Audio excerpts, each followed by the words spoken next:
This is VOCM Open Line. Call 709-273-5211 or 1-888-590-8626. The views and opinions of this program are not necessarily those of this station. The biggest conversation in Newfoundland and Labrador starts now. Well, good morning and welcome to Open Line. It's a interesting Wednesday morning for people across the province that are facing different styles of weather conditions. Of course, out in Central, a lot of things closed down because of the snow. And then you come to the east, a little tricky this morning, getting out the walkway, getting into the vehicle, and of course managing the what seems to be mostly water-covered roads.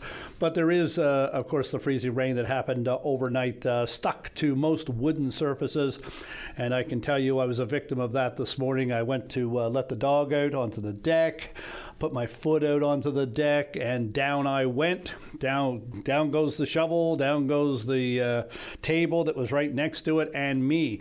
And no worse for the wear, though. I went down slow, which is a good thing at my age, because if I had gone down fast, I probably would have gotten up slow. But anyway, no worse for the wear, but be careful on wooden surfaces because it gets really slick on those very quickly. So what's going on this hump day? Well, the big talk, I suppose, is AI. Here we are again talking about AI and its use and how it can be used, I suppose, positively, and how it can be used in a situation where we see our tourism minister, Andrea Barber, yesterday regretting having used AI in a picture of her in front of the rooms, which altered the front of it, changed the look of the artwork that was put there for remembrance of the Caribou and, of course, Newfoundland Regiment. And it just said the rooms in an AI sort of way. Now, is that in itself a problem? Look, it's not very good. There's no doubt about that. It's raised the ire of the opposition and other people around the province. However, the use of AI by the tourism minister to produce things for the internet has also raised questions about why are you doing that? But on the other end of it, I think those people who use AI or have gotten into AI know that it can be a wonderful tool to do wonderful things, especially in the business world, in the programming, not-for-profit world, to promote things. You can do in literally 5 minutes what it used to take you a morning to do when it come to getting a graphics package together, putting an advertisement out there, promoting whatever it is you're doing. But here's the thing. I've just done a course with Kean College on AI. I wanted to learn the basics of it, so that I could have a little bit of control over AI if I'm using it, rather than it controlling me.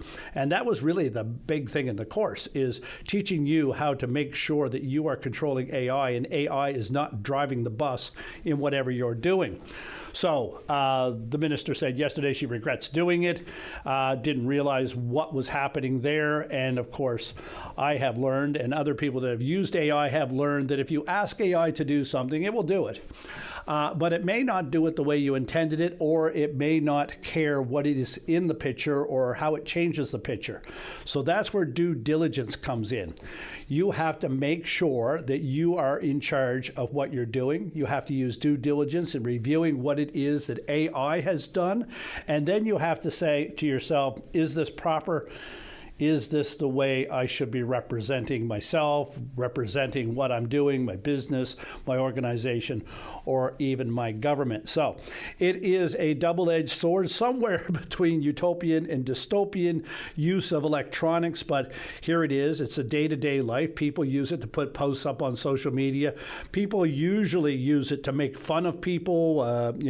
We see all kinds of these memes and so forth that are done by AI that are flooding our socials now, and of course, we're always wondering, is this real? Is that real? We have to double check it and so forth. So in this situation, the tourism minister got caught with an AI image that didn't reflect what it should have reflected. And, I don't see it as malicious. I don't see it as political. I just see it as an issue that a cautionary tale in using AI. And of course, I'm sure that that's something that she'll be mindful of in the future. But we all need to be mindful of it if we're using something like this, because it can control what it's doing.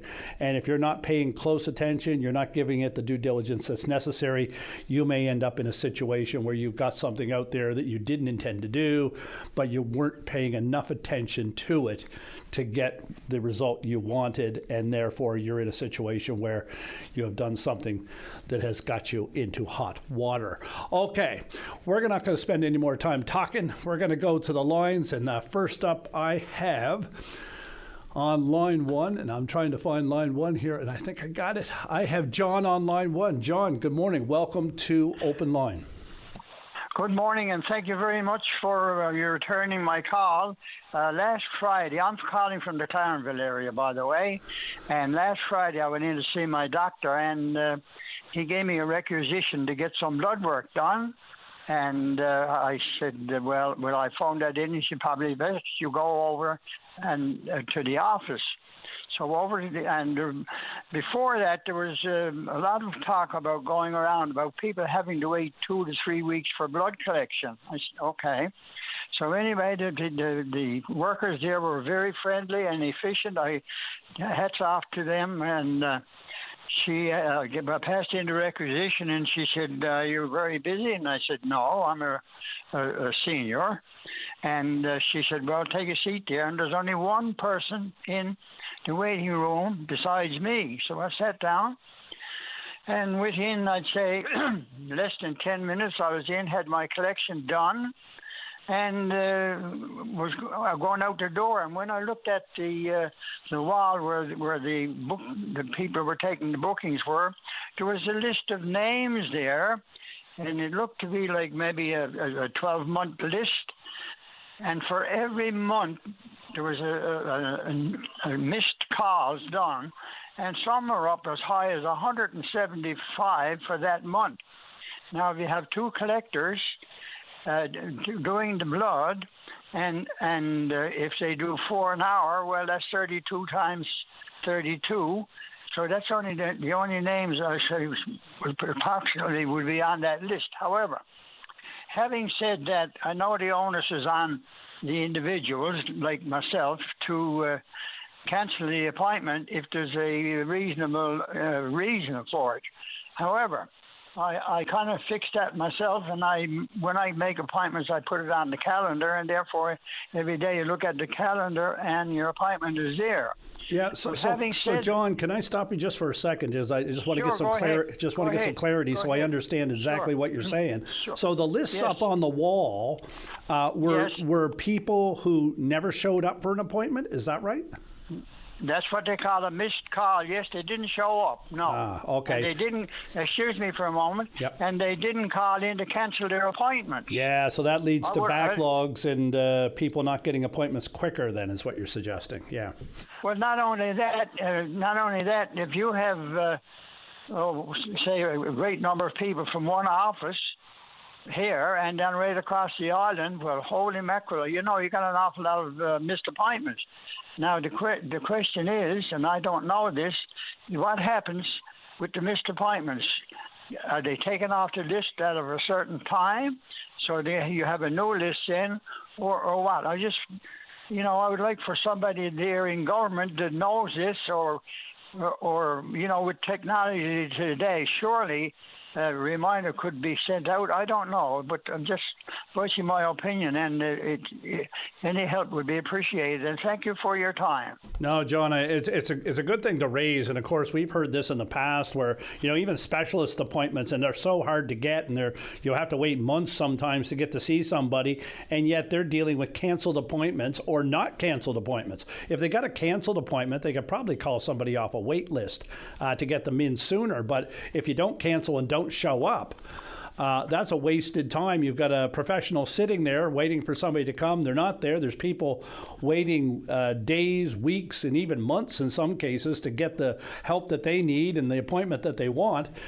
And that spot is gone because somebody had an appointment and didn't bother going. Now, I get this. On the flip side of it, sometimes those appointments are so far out it just falls off the radar, or whatever it was they got the appointment for isn't a factor anymore in their lives. But if you don't cancel the appointment, it's going to bite somebody else, and that's a problem in the system. But in your case out there, now you walk your appointment, you're on time, you get in, you get out, it's no big deal. But you've got all these other people that may be waiting 2-3 weeks or so, and because people just aren't showing up, they're not telling anybody. So that's hard on the system. It gives the system a bad name, and it's really not the system's fault in all cases. No, but if I go to my dentist, my doctor, or some other office the day prior to my appointment, or a couple of days before that, then call and remind me of my appointment. Now, I realize they're busy up there, but, with the technology today, I would assume that there's some kind of a system, callback system could be developed. Anyway, I'm just hoping that somebody would hear our conversation in government, and I'm sure there's room for improvement on everything. And thank you very much for taking this call. Yes, thank you very much, John. You have a good day. You take care. And yes, there's always room for improvement in every system. And he's right. I get text notice, email notice, phone call notice sometimes, depending on whether it's a dentist or a doctor or what it's for, and reminding me of my appointment. That doesn't mean that people are going to respond to any of that and actually go to the appointment. But if that's not a system in place for blood collection, then maybe it's something that should be, and it's maybe something that we can talk with the health minister, the newsroom can talk to the health minister on over the next few days in the House. Okay, I'm going to go now to line 2, and I have Connie on line 2. Connie, welcome to Open Line. Welcome. Good morning. Good morning. How can I help you this morning, Connie? I hate complaining, but there's some school buses that park at the end of my cul-de-sac. And there's few of the drivers that drive up the hill, just normal. There's one specific driver that accelerates so loud. There's just no need of it. Every time he goes by the house, it just accelerates. And this morning, I didn't get my camera in time, but he almost hit a woman crossing the street this morning. Whereabouts do you live? Like what area? It's Jensen Camp Road and Jensen Camp Place. Okay, you're here in St. John's, on the kind of the west end of St. John's. Yes. Yeah. So do they park on your cul-de-sac for a reason? Is there a purpose for that? Yes. They park at the end of the cul-de-sac, which is great. The buses are close, but they're just idiot drivers.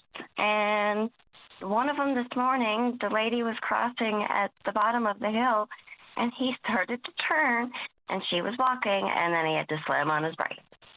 And he just missed her. Yeah, okay. And are there many buses up there at any one time, or is it just one at a time? How's that work? They all leave at a certain time in the morning, and then they all come back at the same time. Yeah. Some mornings are less loud, but most mornings they're very loud, except that one driver just zooms right past the house. Yeah. And there's no need because it's a hill.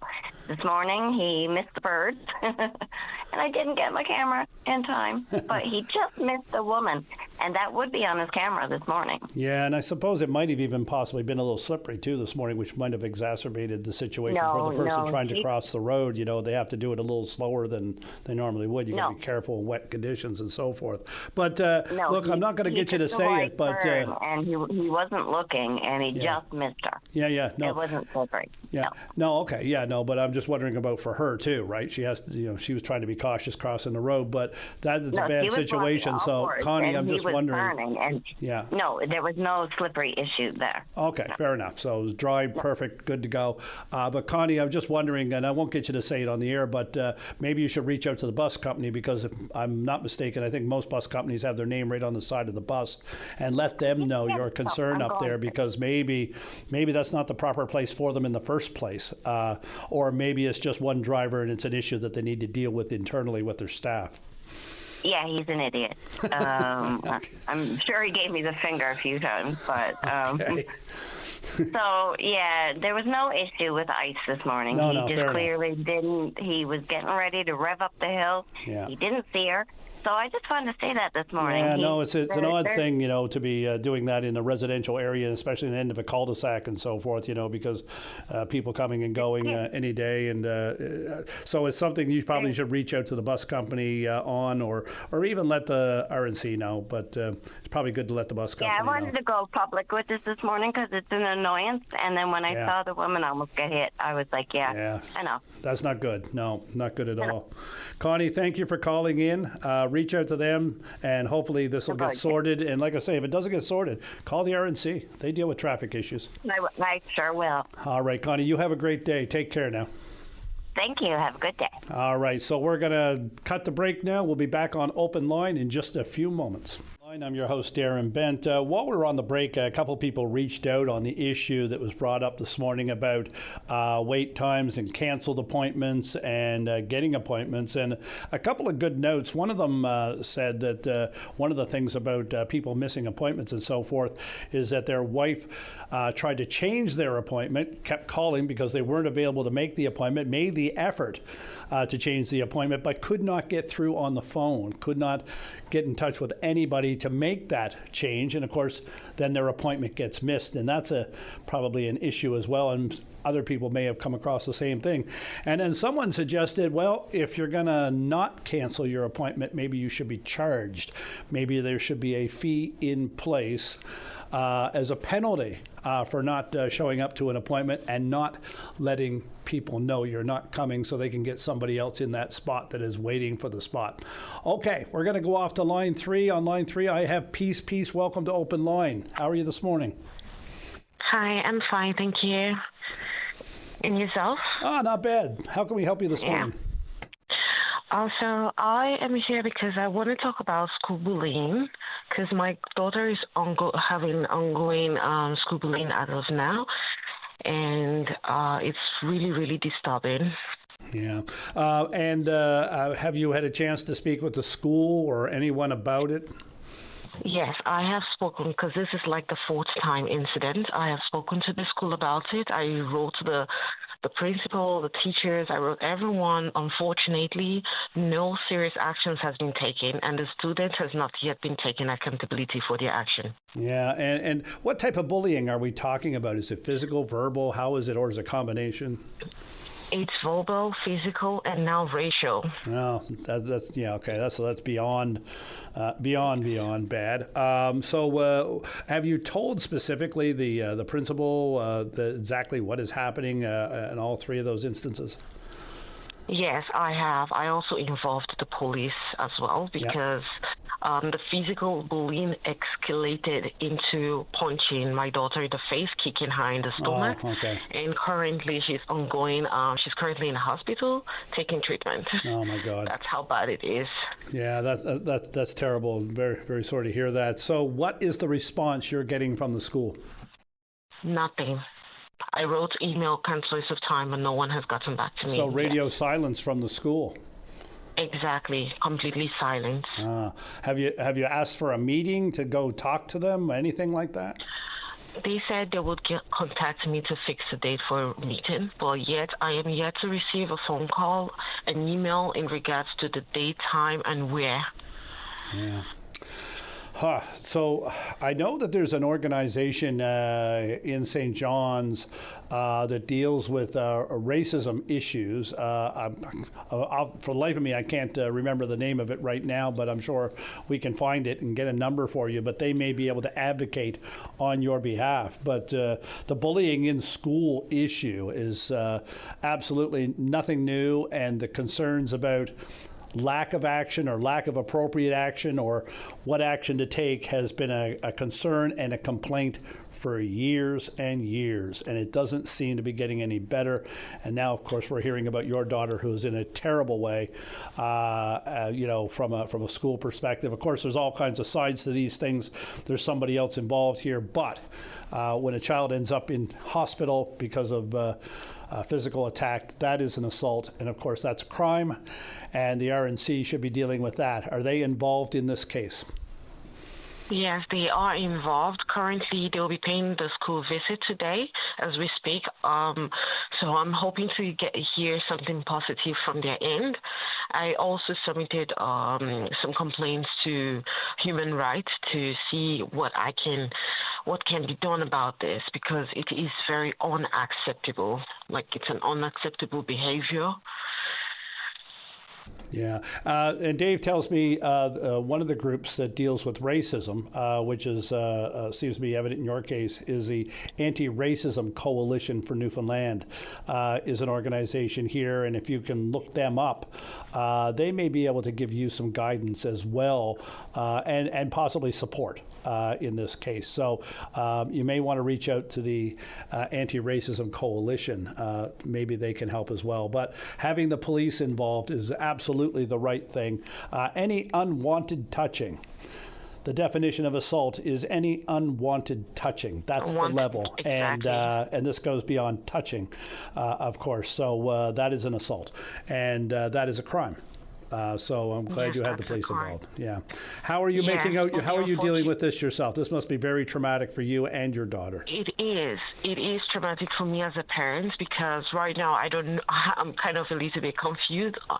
I don't know sometimes how to be there for her, but I'm trying my best to be there for her. You know, it's really hard to experience your daughter being bullied. You know, trying to have a voice, feeling like no one is there for her, no one is fighting for her. And I really want everyone out there to know that it's not okay to bully. Put your kids together. Yeah. Put your kids together. It's not okay. Because right now she's going to have what we call childhood trauma, and this is a traumatic event for her as of now. Yeah, and it's something that, of course, when you're a child, you carry it with you your entire life. Any scarring, and I mean, physical and mental scarring throughout your life you have to deal with. And, of course, no parent wants their child to have to endure anything like this. They go to school for an education. They go to school for socialization, make friends, learn how to operate within a societal scenario and grow as individuals and into productive, happy adults if possible. And it's the last place that you want your child to be traumatized in any way, shape, or form, and to suffer physical and verbal abuse, and then, of course, on top of it, racial attacks is incredibly sad, and it's a desperate situation, I'm sure. I just want to offer all the best to you and your daughter, and hopefully the RNC will do what needs to be done in this case and get it sorted in some way, shape, or form. And of course, if you want to reach out to the Anti-Racism Coalition, hopefully they will be able to offer you supports and be able to maybe give you some guidance and help for you going forward as well, because you need as much support as your daughter does, of course, as well, because you have to deal with this psychologically as well. Yes, I do. Thank you so much for the information and for having me here. Okay. You take care, peace, all the best, and all the best to your daughter, and, hopefully you'll get some positive resolution out of this, if there can be any. Take care, and thank you for calling in and sharing this concern. It's a concern not only for you, but parents, across the province have had children, the victims of bullying, whether it's physical, verbal, otherwise, and it is no place to have to suffer this sort of thing. And I feel like any parent hearing me right now, if your child is experiencing bullying, abuse of any kind, please start speaking up. We need to start speaking up. Say no to bullying. Say no to racism. Yes, absolutely. Peace, you take care. Thank you very much for calling. And, all the best. And the other thing, too, of course, with all of this is, the school at some point has to give a response to any parent that is reaching out regarding bullying. I'm not sure what the response would be or what action would be taken by a school. Maybe someone out there can suggest something, but honestly, it shouldn't be radio silence. They should be getting back to to a parent in a situation like this. I don't know what the interactions have been over time and so forth, but it's something that certainly should happen. Okay, Dave, we are going to go to break. We'll be back here on Open Line in just a few moments. Welcome back to Open Line. I'm your host, Darren Bent, and we're going to go to line 4 with Eugene. Eugene, welcome to Open Line. Good morning. Well, good morning, Darren. How are you? Not too bad, sir. How you been? Oh, not too bad. Boy, thank you to David and yourself and VOCM for giving me another opportunity to get on and voice my concern. Yep.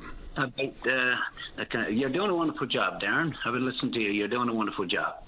I'm still here, so I've got a couple more days left in this stint, but no, it's been going good. But, the callers are great, and that's what makes the show, not me. Brings back memories from when you're in the media, boy, I tell you. It does. It does for me, too, yeah. Yeah. Darren, the reason why I call in is, I'm known as the moose man and a complainer, but that's okay. I'll buy that. But I had a bad moose accident in 2002, and I survived, of course, but it was a close call. And safety has been a topic of interest on your line there recently, because I've been driving to St. John's and I've listened to it. And, and rightfully so. I started that group, helped start that group, SOPAC, in 2009. And I remember when I attended the first meeting on behalf of SOPAC, it was in Cornerbrook with the Deputy Minister of Transportation, and he wanted to know what more they could do to have safety on our highways. And I said, well, at the time, there was 150,000 moose in the province. It's down to, I think, 120, 130 now.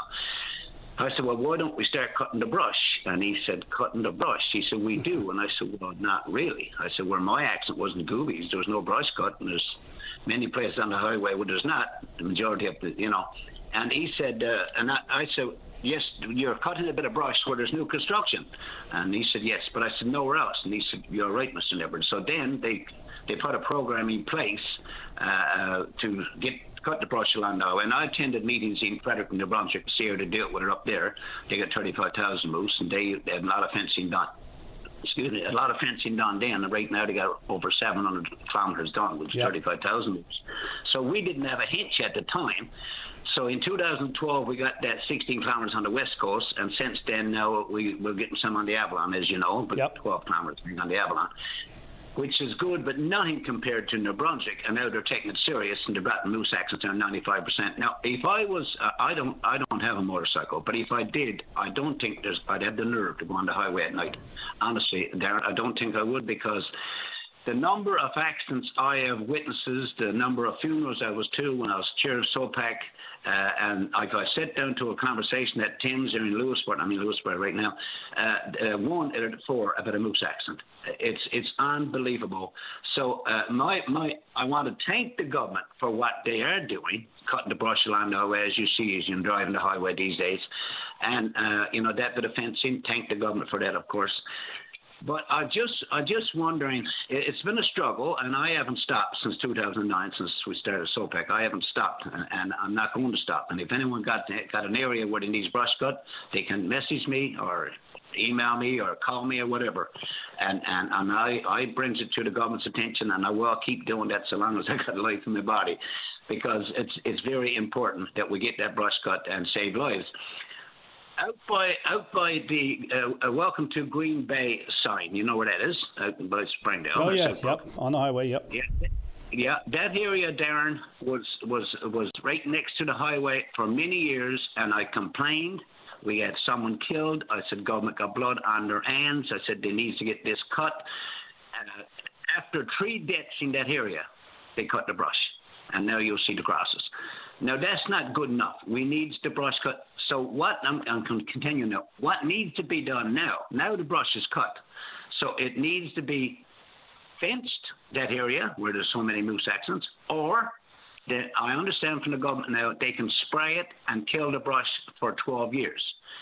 Now, whatever it takes, do it, please, because what's happening now, when they don't grub it off and seed it like New Brunswick is doing, within like 3 or 4 years, I understand from forestry, brush grows about 3 feet a year. So, in 3 or 4 years, you got about 6, 8 feet back. I mean, and then you're right back to your danger zone again. So please listen to what we're trying to accomplish. Grub it off, seed it, or fence it, whatever it takes to save our lives. You know what I mean? Yeah. So Eugene, if I could, just for a second, and forgive me because I'm not sure how often you're in the area or not, but I drove out to Gander last summer, luckily before the wildfire season. But I see a lot of cutting back, grubbing along the roadway beyond where the fence is on this end of the province. Is it your understanding that they're preparing to put more fence in on both sides of the road? Because it seems to be a lot of work done on both sides of the road where there's no fence yet. Okay, my understanding from our new government now, and I can thank the old government for what they've done, of course, and I'm thanking this government for what they're doing so far. My understanding is they're going to fence where absolutely necessary, or they will spray it and kill the growth for 12 years. Now, either or is good, of course, but I don't understand. And what they say, and you talk to the general public, I guess is the expense, of grubbing it off and seeding it. But why not do it right in the beginning? I mean, they got it done right in New Brunswick and Nova Scotia now, where they're doing new construction to the highways. Why not do it right? Grub it off, seed it, brush is gone forever. Because if you don't, it's going on the long run. It's going to cost you that much anyway, because you got to go back every 4 or 5 years to cut it. Yeah, it's repetitive. Yeah, it's repetitive work. Yeah. So, Eugene, have you been able to speak with the minister regarding this project? What the status of it is, when it's going to continue, and what areas that they're actually going to target, or have they told you they're assessing it to figure out what areas? Yeah, yes, they are assessing it. Yes, I'm back and forth with the government all the time. They are assessing it, and the areas were absolutely necessary. They said they will continue with fencing, which is hallelujah. That's good news. And they will spray it and kill it for 12 years. So that's good news, and I'm praying on the area about Southbrook now, because, like I said, we've had 3 fatalities, and we need that done. That needs to be grubbed off, seeded, fenced, whatever it takes to take care of the area. Yeah. So I got that promise. I got that promise when the PC party got in, and I'm on board there. We need to get some action on this. We don't need people killed if we can prevent them from being killed. Well, if I know anything about you, Eugene, I know this is that you're dogged and you are persistent, and you are a squeaky wheel, and I suspect you're probably going to get the grease you need at some point for that project. But how much effort, the organization that you set up after your accident, is there a group of you? Do you meet? Do you talk about this sort of stuff, or has it fallen down to you? Where is it now? Well, Darren, I got to tell you the truth, and I don't know what people's going to think of this, because I started that group, SOPEC, and SOPEC is still there in the summer, like ads on VOCM and that stuff, which is all good, but most of the times it's October, when the tourist season is over and when we're having our most accidents. But better late than never. But it's not, okay, excuse me if I'm saying something wrong here, but we're not as active as we should be. So what I have done, because this is my, I dearly believe that we got to get the brush cut. I dearly believe we got to save lives. So I have, when I'm emailing the government now, I says the Concerned Citizens Committee. Okay, now I still support SOPAC. Okay, so you're not directly involved with SOPAC anymore. You're on your own on this a bit. No, I'm not directly involved with SOPAC now, but it's not because I don't want to. Just things have happened. No, but I'm there for the people of this province, and for the concerned citizens. I'm on board, and I'm back and forth to the government all the time. And as far as I'm concerned, like you say, squeaky wheel do get the grease, and I have got some action, and I will continue with that. My email address is Eugene Nippard, EUGENE NIPPARD 63 @outlook.com. You can email me or call me 486-7373 709, of course. Call me text me, email me, whatever, and I will bring that, because I know they're bringing to my attention all the time down areas that need to be done. Like we got the area done, the road to the Isles, the Gander Bay Road's done recently. That's all. I've been behind all that. Yeah, and Eugene, let me ask you this, because it seems to me we don't hear as much about moose accidents as we used to. No. Is that because there's less, they're just not as serious, or is it because people aren't reporting them as much? Well, we don't have as many moose as we used to. Like when I started Sopak, it was around 150. We had 4 people killed that year. One there because I was living in Grand Falls one time, one there by the Waste Coast. But now I do believe, Darren, is because the squeaky wheel gets a bit of grease, because we're getting brush cut, because you can see the moose before he's through your windshield, like happened to me. I do believe that we're making a difference. Okay, yeah. Well, look, the fences are there, the clearing is there. It's happening on this end of the province. It's happening on the west coast of the province as well. So that's progress, and if that's leading to less moose vehicle accidents, amen. Perfect. Awesome.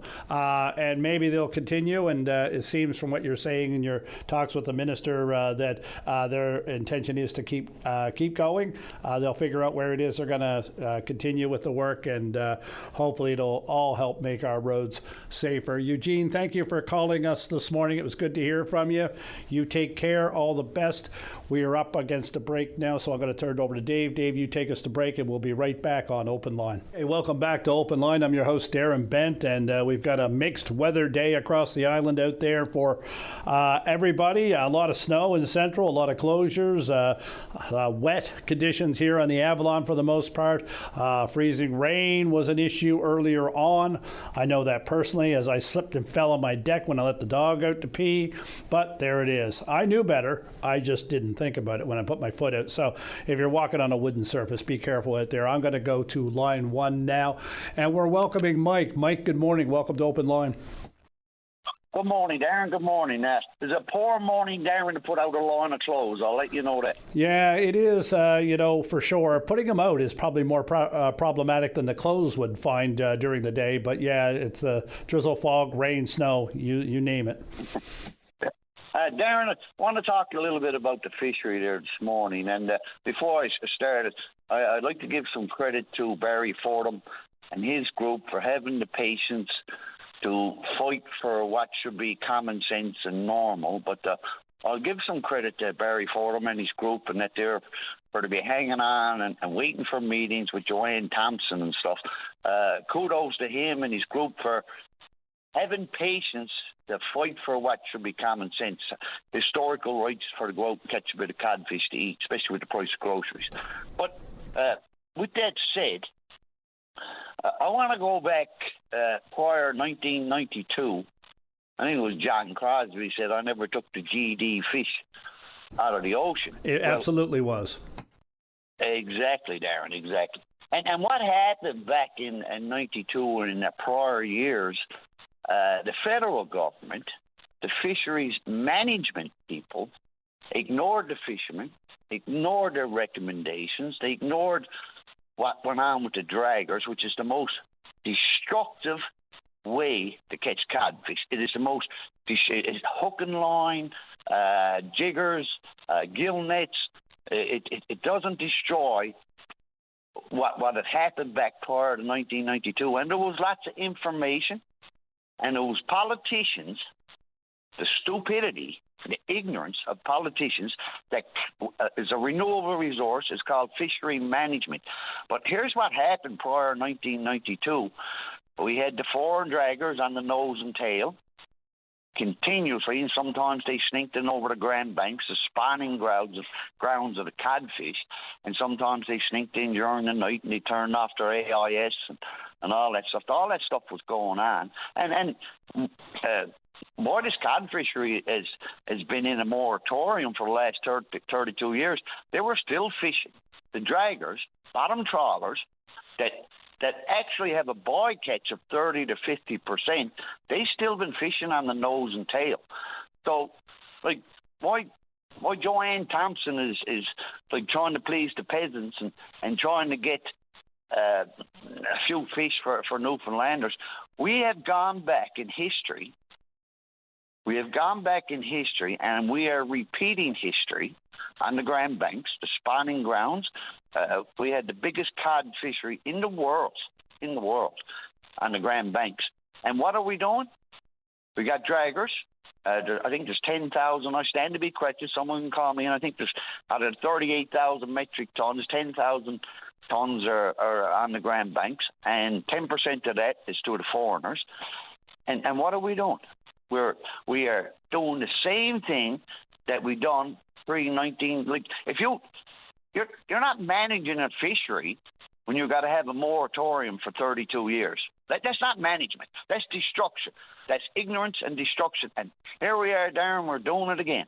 Yeah, and it's 34 years, by the way. Exactly. And of course, like you rightly pointed out, that the moratorium, of course, was on Canadian vessels, and it was within the 200-mile limit that Canada controls.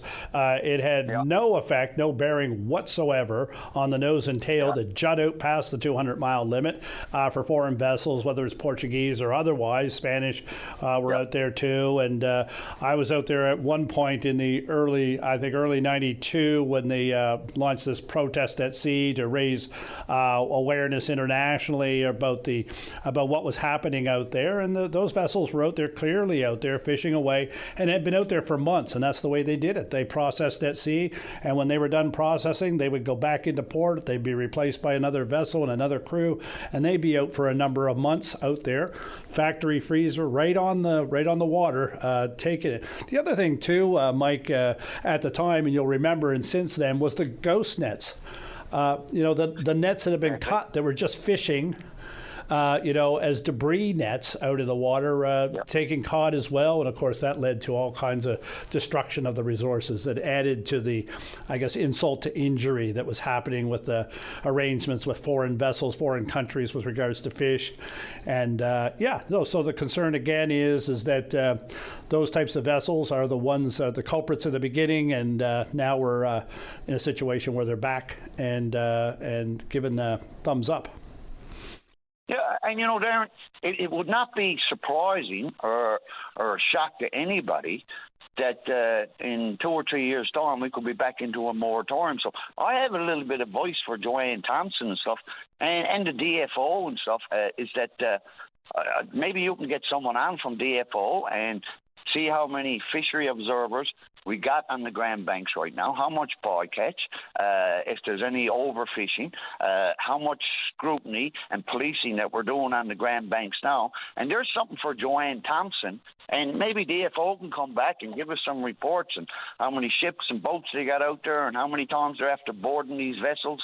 And because if not, we are going to repeat the stupidity, and I'll go back to the politicians, because it was the federal government in Ottawa that allowed a destruction of the cod fishery. It was never a few people out jigging their fish. Everybody got one deep freeze. They might have two.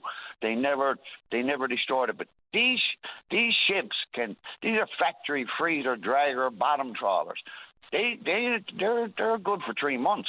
They can go out, and when they tow their nets and stuff, which it destroys the bottom, huge amounts of bycatch that are still being slipped over the decks and turned back into the ocean because they don't have licenses for it. And the FFAW, they didn't want this. They know it's total destruction, and they're ignoring the fishermen again, the fishermen's union again, by letting these draggers out there. And the politicians are good at what they're at, because they're playing up to the peasants. So we'll give you a few fish, but they're ignoring the big picture. And this is what destroyed the cod fishery, and they're back at it again. All should be allowed on the Grand Banks is gill nets, hook and line, trawl, and whatever.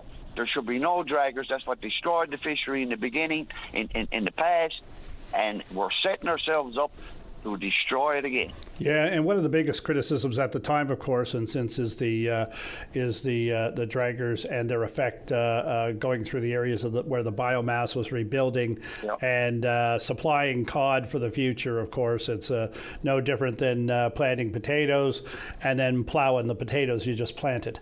You're not going to have potatoes later on, are you? So it's it kind of makes no sense in some ways. I'm not sure exactly myself what is going on out there now, but these are good questions. Absolutely, Mike, for the federal minister for DFO, science at DFO, and we'll see if we can get somebody to come on. I know the minister and a number of people involved in the fishery, of course, are over in Barcelona now at that conference, and the conference is, of course, to certify the mass here as being in better shape than it was before.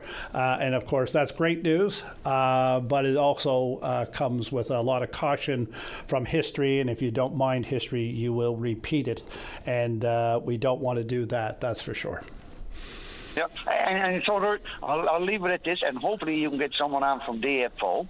And look, these people in these Department of Fisheries and stuff, and that they're we have biologists and scientists and stuff, and that they know what's going on. Politicians don't know what's going on. Joanne Thompson don't know what's going on. But hopefully we can get someone in from DFO. How much? They got 10,000 metric tons out there now to the draggers. If you do the math, that's probably 20,000 metric tons. Besides, years ago, anything that was 16 inches or under, they dumped it over their decks and it went back into the ocean.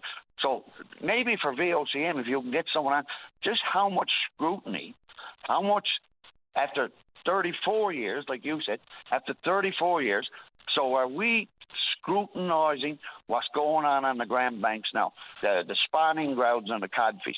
How much scrutiny is there? How much policing is there? And maybe get Joanne Thompson on. Better for them to get Department of Fisheries on. And but it really needs to be policed, because we are repeating history that put us into a moratorium for 3 decades. Yeah, absolutely, Mike. Thank you for your call this morning and raising those questions. And of course, like you said, we have to use caution in the future. We just can't be saying, "Oh, the fish are coming back. Let's get at it." We have to do it in a mindful and in a scientifically secure manner going forward, so that we don't end up in a situation like we were before or worse. Okay. We're going to the news now. We'll be back on Open Line right after the newscast. Welcome back to Open Line. I'm your host, Darren Bent, and joining me on Line 6 is Justin Latta. He's the Chief Executive Officer of KMK Capital. And Justin, you are involved in all manner of building and development around the metro area and beyond. Welcome to Open Line. Yeah, good morning, Darren. How are you making out in the weather today? Are you getting around okay? Yeah, I mean, I'm looking out my window here now, and I think it's rain versus freezing rain, so I'll take that as a win. Yes, that's right. Absolutely. So, Justin, I attended the Business Owners and Managers Association conference recently with regards to development and development around Newfoundland, and a lot of hot topics there. And of course, you were the keynote speaker, and you raised some. I don't know if I'd call them concerns, but you raised some interesting points. Right now, what is the state of availability for commercial buildings, and what is the demand? Well, when you say commercial buildings, Darren, we need to break it down a little bit, because it's different for different sectors, and actually different in different pockets of the city. So take office, the asset class office, for example. There's a lot of availability right now still in our downtown. There has been progress made, but there's still good availability down there for people looking. And then when you go outside of the downtown core, in what we call suburban markets, when you look at various classes of office space, say an older class, an older building that we classify as maybe C or B, or a higher end, newer building that we classify as A, there's good availability remaining in the lower end office classes, but when you get to a class A, vacancy is close to 0% there. So not a great answer, but I guess it depends on where you look and what asset class. But if you take, for example, industrial buildings, everything's full. Yeah. For the most part. Yeah. If somebody wants a new space, then they can't find one. And do you have people looking for space? We do. We're fielding calls almost daily, which is great. It's a great sign for us and other developers, but it's also indicative of when people want industrial space, then they're either existing operators growing or new operators coming to the province or getting ready to come to the province. So it's a positive sign of things to come, typically. Yeah, and of course, if there's demand, and like you say, it's a positive for the future. But right now, how hard is it to, I guess, see new development to make that space available, or even transitional development where a smaller group moves into something bigger that allows someone else to move into that space? Is there much of that movement, or is it stagnant? No, there is movement. I mean, we've renovated hundreds of thousands of square feet in the last few years, and some of that has been people moving and expanding, and some of it has been for new. And as far as building new or renovating, I mean, there's always challenges with that, but I mean, there's nothing major preventing people from doing it. I would say the big challenge that we have in this market is, for example, Darren, if somebody wants to build any building, an office building, an industrial building, or even a house for that matter, in Halifax, New Brunswick, Ontario, and you get that same client looking in St. John's, Newfoundland, a lot of them are surprised that they think the asset should be cheaper, but it's actually more expensive in a lot of cases because for a number of different factors, it's more expensive to build things here. Yeah, and Justin, when we think about housing and you think about apartment buildings, condo buildings, or whatever it is that people are looking for here, and I know you're getting into this, or you're into this business, I think in the east end of St. John's now, you have a project on the go. What is it like? Does the increased cost deter people, or is the demand so great it just doesn't matter? Well, I mean, everybody wants things for the smallest possible cost. But in the products that we've built and are building, I mean, the prices are higher because they're new, but we're seeing ample demand for that. People are willing to pay what it costs for a new product.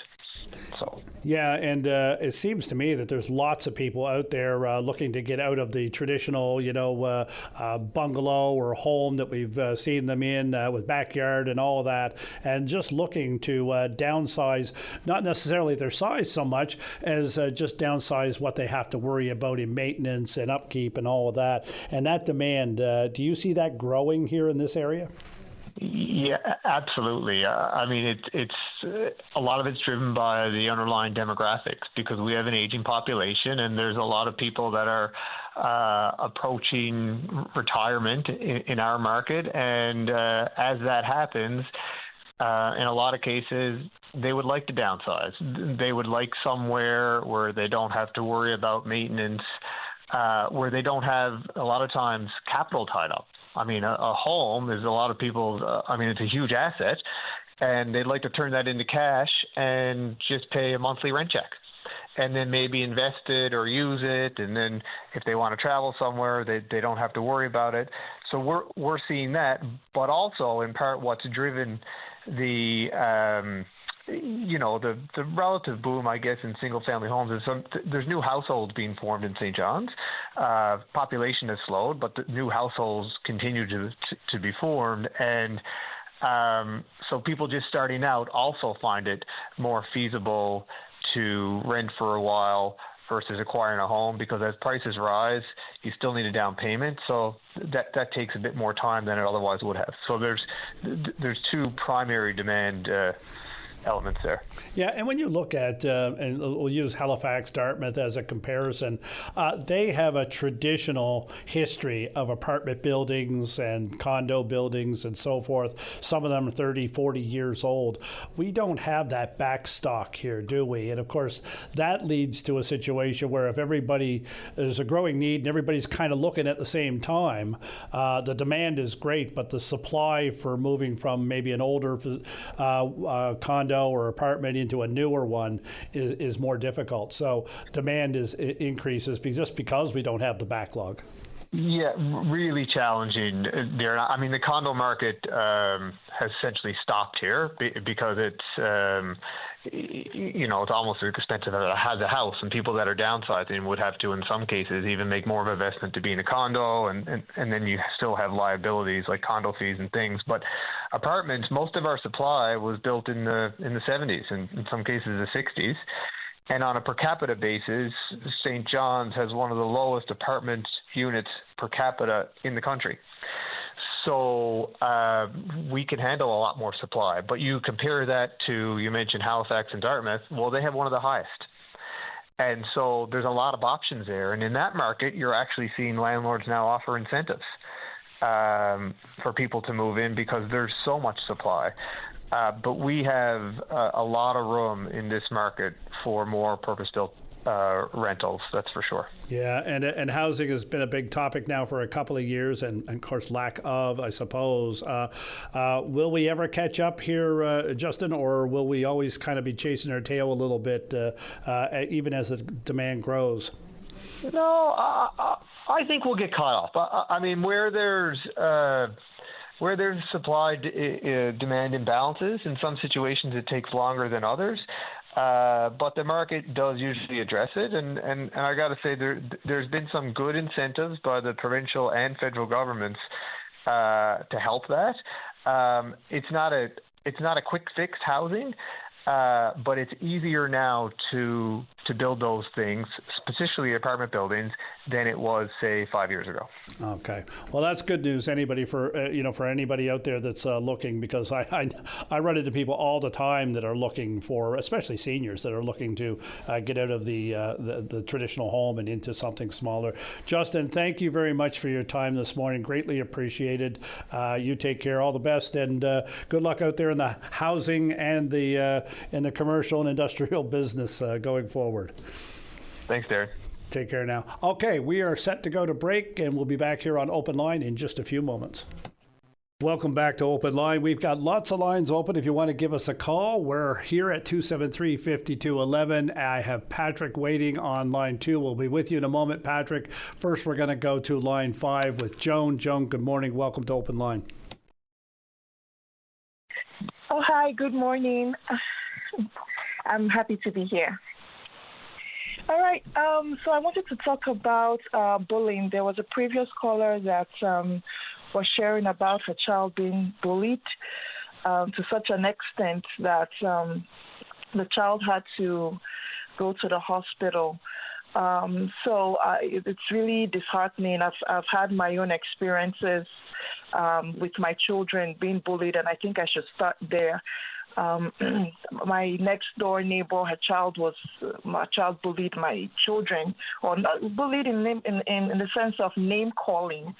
And what did I do? I went to the house. I called the mother of the child and said, "This is what happened. And I would like for your child to apologize to my children so that both parties know that it's wrong to engage in such behaviors, so that there are consequences." I think when there are no consequences, this kind of behavior continues. I remember there was a big case. It's a school in it's a school over in Mount Pearl. I don't know which one now. And then the child was seriously injured. So my next point is, what are schools doing? What are teachers doing? The last caller mentioned that the particular school did not do anything. That's really unfair. We know that bullying can lead to suicide. Almost every year we have a child die of suicide because of bullying. So that's really unfortunate, and I strongly believe it's the school's fault, really, because yes, we have different kinds of children, but then there should be mechanisms that are followed so that both parties, the victim, gets some reprieve, like some safety net, and then the bully is adequately punished for that kind of behavior, because this behavior will spill over to when they go out there, outside of the K-12 school system. So there should be mechanism. Now, something like this happened to my child. Again, my child was being blackmailed over, a secret like, oh, I like this person, and the other person got to the sister of the person she liked. Got to know about it, and then things like, okay, she now told my daughter to give her $100 so that she wouldn't spill the secrets, and then to do some funny stuff. And my child was really getting agitated and unwell mentally and emotionally. And one day she told me, after like 2 or 3 months, she told me immediately. I contacted the parents of that child and said, this is unacceptable. Yes, there was some form of backlash and all of that, but I was strong. Why was I strong? I was bullied as a child. My parents were in such a situation that they could not do anything. But I told myself that when I grow up, I will never be in that situation whereby I am powerless to do anything when my child is being bullied. Right, so that's one of my life's mission. None of my children or the children of my friends that I know will be bullied, and nothing significant is done. I'm happy that the police is involved. Yeah. I hope they will do their job properly, and teachers have to do something. What will they do? They have to call the parents of the bully, and have the bully apologize and sign an undertaking. There should be a system whereby bullies are suspended, so that it is critical. It will be shown that this school, this province, or wherever is strongly against bullying, because it does damage children. Children, victims, then take their own life. Now, how fair is that? Like, it doesn't make sense to me, right? Joan, and I just to your point, if I could, about a mechanism within the school system that would address this in a reasonable and formulated way, so that it's a standardized type of response, so that they go through all those processes. I don't know if that's in place, and maybe there's someone we can get on from the NLTA or the Education Department to talk about that, to see if there is that type of mechanism in place, because you wonder sometimes, and I know teachers are in a lot of cases overworked, but what do they have at their disposal? Because we've heard in cases where the teachers' hands have been tied to even protect themselves in certain cases with regards to some students in the past here and abroad, and that's a concern as well. But you're absolutely right. It's not something that should be tolerated at any level, at the school level, even at home. And, and you saying to yourself, I'm not going to stand by, I'm powerless. You're not powerless. You're doing this. You've taken some action yourself. The schools, in your case and in Peace's case, have to respond at some level, and there has to be some sort of outcome, one way or the other. I can't judge the incident because I don't know the incident, but still, there has to be some sort of process in place. Is there? We'll see if we can find that out. Yeah, thank you very much. It's really serious, and I feel this has a lasting damage to children. I still remember my case, and somehow I have some form of low esteem and all of that, but somehow I'm trying to help myself, right? But I know that none of my children will suffer bullying without serious consequences. That's what I know for sure. Yeah, and that's the bar you set for your children, and they'll set it for themselves, I'm sure, going forward. It is a difficult situation. There doesn't seem to be any answer to the bullying thing, or no end to it. I remember, I went to school a few decades ago, and they didn't even have posters on the wall Toughen up, right?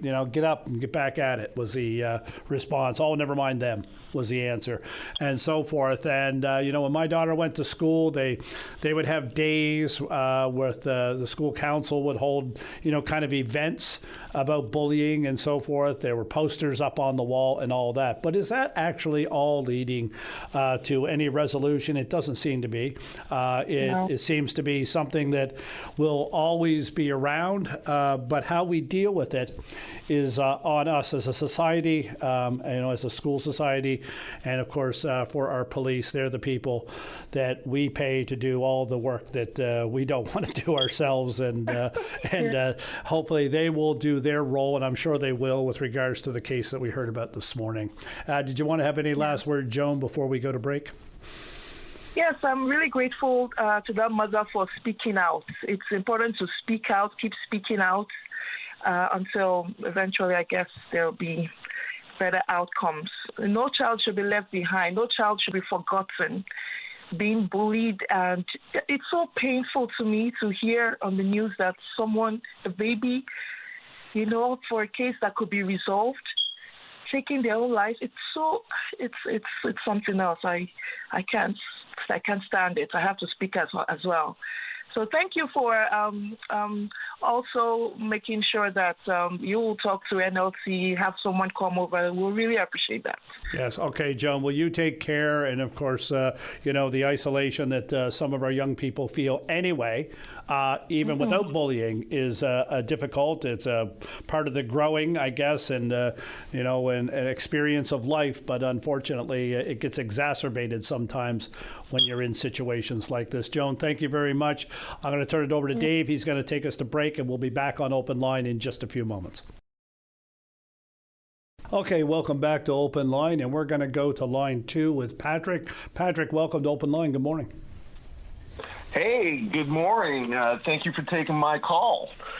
I wanted to call in about daylight savings time. You spoke about it a bit yesterday. I was delighted to hear that it was getting some talk about in the media, because it's an issue that is near and dear to my heart. First of all, I'm curious, where do you stand on the issue? I'm a bad example. I really like double daylight savings time, and back in 1988. But I remember that fondly, as a young person. I'm an older person now. I don't like the change, and I don't know what change is right. I just don't like the change.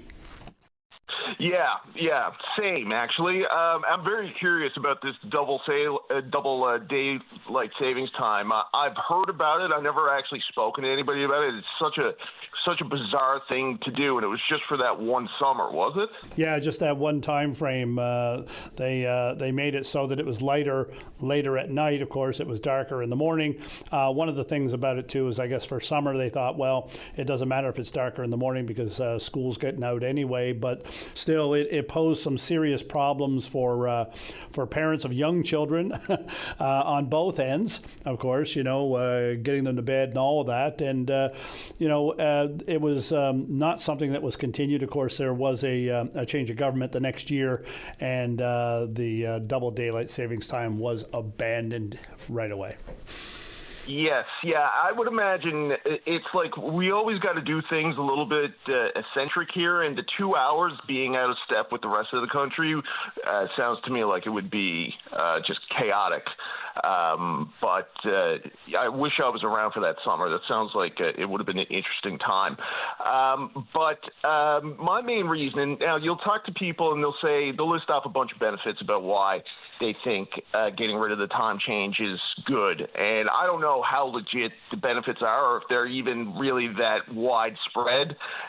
They'll say that you'll hear that because when people are getting off work and it's still daylight out, they'll go shopping, so retail sales will go up, crime rates will go down, improvement of mood, all this kind of stuff. And I don't know if there would be a substantial change in all of that. My reasoning, and I'm serious about this because I ran in the last provincial election. My first thing was I had a digital billboard ad, and it was about getting rid of daylight savings time. and then the MOU happened, and suddenly my daylight savings time platform didn't seem like a ballot question like I had hoped that it would be. But what I wanted, the reason I want to get rid of it is because it's just insanity that we are arbitrarily changing the time twice a year instead of just changing our schedules. It's really the tail wagging the dog is the way that I look at it. So Patrick, are we on the time that you think we should stay on now, or do you think that the savings time? Okay, so yeah, and we're not adverse to changes either, because a number of years ago this time frame was expanded to start earlier and last later, and I remember the big talk about getting it past Halloween, so it didn't get actually darker and an hour earlier for the kids on Halloween, especially the younger ones. Yes. And then they brought it earlier, and of course that kept in step, I believe, with the United States, and basically everybody kind of followed suit then to expand it. So we're only talking, from what are we talking about? Sometime in November to sometime in March, which is not a long period of time. We're on the other one. It's not, no, but it's just the changing of the time that I think is just a bizarre practice. Like if we are concerned, you'll hear that people are concerned that they don't want to send their kids to school later. Why don't we change the schedule of school times during the winter so that kids can go to school later instead of us changing the time for everybody? It seems like it's an impractical way of doing things, and it's a life disruptor, and it's also pretty upsetting. That day, no matter when it is, if it's before or after Halloween, the day that we fall back is always a fairly upsetting day for people. It's not a good day.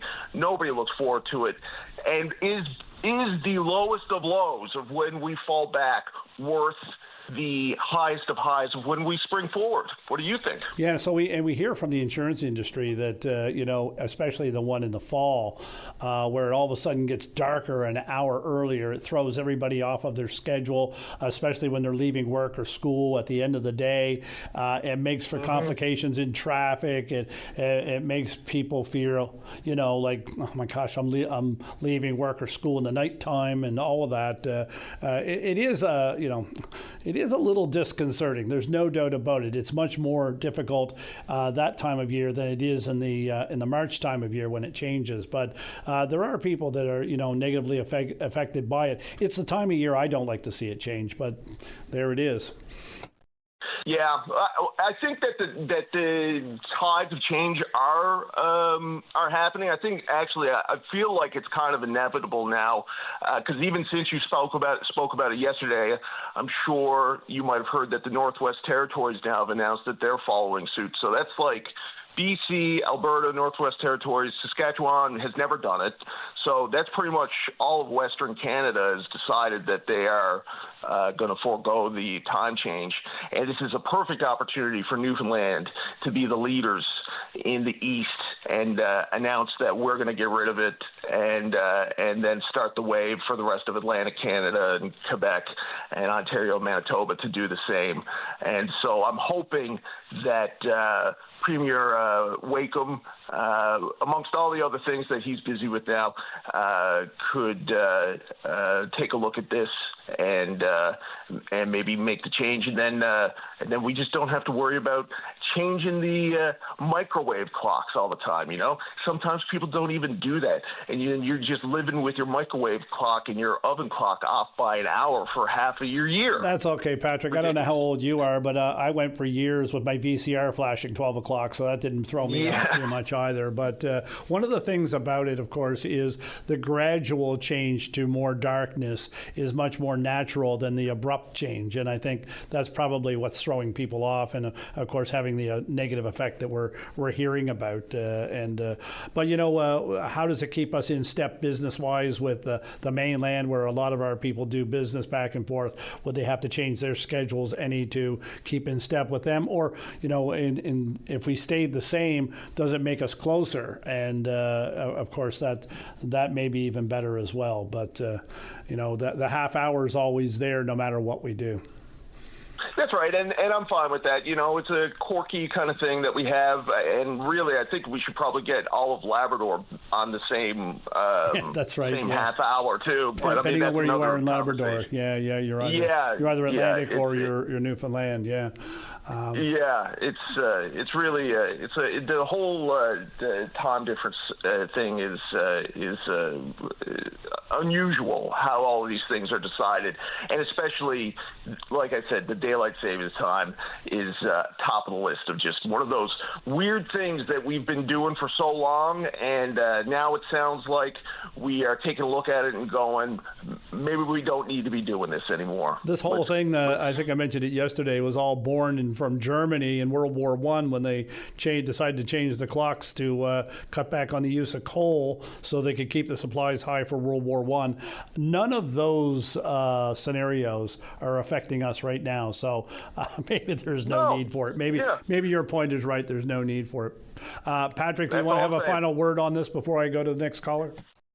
I just want to say that if any of your listeners out there, your beautiful listeners out there, feel so inclined, they could go to my website, gpatrickcondon.com, where I'll have the names of all the MHAs, email addresses, and phone numbers. And I would ask that maybe you could send out a polite email suggesting that you would like to see us follow suit with Western Canada and lead the charge here, the great eastern side of Canada. Okay, it's a great chat and a great issue to chat about. Okay, Patrick, thank you. Have a great day. I am going to go to line 4. Leonard, you're on open line. Welcome. Hey, Darren. How's it going this morning? Yeah, not too bad. What are you calling about, Leonard? How can we help you? I want to do a public service for my former hometown of Grand Bank. I was talking to my stepdad there a few minutes ago, about roughly a half hour ago. The garbage is canceled for the town today due to the weather conditions. It will be collected on Thursday, April 23rd. Just want to let people know that there's some people in the town, like Grand Bank's probably made of a lot of seniors, so a lot of seniors don't have the internet, so they're probably listening to me as we speak. So I just want to do a public service for them and let them know that the garbage is canceled due to weather conditions. Yes, absolutely. Okay, so the garbage collection canceled in Grand Bank. You can bring it in out of it, or don't worry about putting it out, and it'll start up again tomorrow. And I would assume, Leonard, that the people that have their garbage out today, they'll get picked up tomorrow. Yeah, like I said, I don't know what their garbage collection schedule is like. I don't know if it's just one day they pick the garbage up within the town, but my stepdad did put the garbage out this morning and then found out later that the garbage wasn't collected. I actually seen it on the Facebook page and let him know. So I just want to let everyone else know as well that doesn't have internet. Okay, thank you very much, Leonard. Okay, we're going to go to break now. We'll be back on Open Line in just a few moments. Welcome back to Open Line. I'm your host, Darren Bandit. Just a note out there for folks in Gander, if you're involved in the courts in Gander, the law courts are closed for the entire day. So if you had a case this morning wondering if it's going ahead this afternoon in Gander, it is not. Also, just with regards to the last caller, Patrick, someone asked for his email address again. We'll give it. It's gpatrickcondon@gmail.com. gpatrick, CONDON @gmail.com. And he's asking people to reach out to their MHAs if they have an issue with springing forward and falling back.